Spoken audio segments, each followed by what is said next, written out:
You say that all whites are racist. Can you expound on that, please?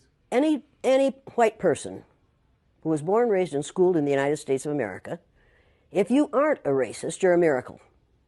Either that or you decided to educate yourself. Because education in this country is about white is right, brown's all right, black's got to stand back.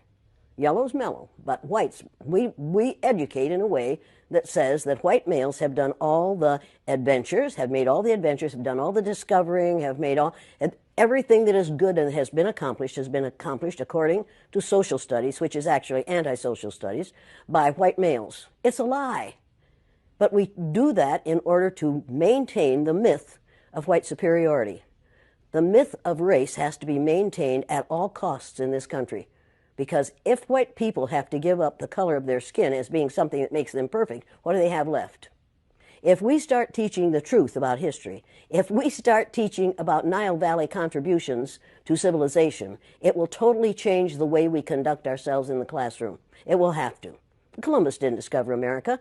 You can't discover a place where people are already living. But we celebrate that every October. It's a lie. We need to get over. We need to stop telling the myths and start telling the truth. So when you tell people that they're racist, and it must have some kind of effect, because most people will say, I'm not racist. I'm not a racist. Why, some of my best friends are black. Right. Yeah, and then you say, name one. Or this one, I don't see color. And when some woman says to me, I don't see color, I say, I knew that. If you saw color, you wouldn't dye your hair that way. Or I say, if you saw color, you wouldn't wear that shirt with those pants. I believe that you don't see color. It's an attempt to deny skin color. And it's an attempt to deny what's wrong with seeing the color of my skin. Is it all right for you to see me kind of pink? That's okay for me. I don't mind. And I suspect that you don't mind being seen the color you are. You have a right to be what you are. And until people in this country and people in this world get it into their heads that the first modern human beings that evolved on this earth were black women. They evolved in sub-Saharan Africa about 280,000 years ago, and every human being on the face of the earth today has the memory of those black women's genetic structure in their genes. Now, we don't want to admit that, but that's the way it is. And as people moved farther and farther from the equator, their bodies produced less and less melanin, so their hair, their skin, and their eyes got lighter. As they moved into the east, they ate a lot of fish and a lot of vegetables, so their skin took on a different tone. I found that out when I was raising little kids. My husband worked in a supermarket. He was the head of the produce department.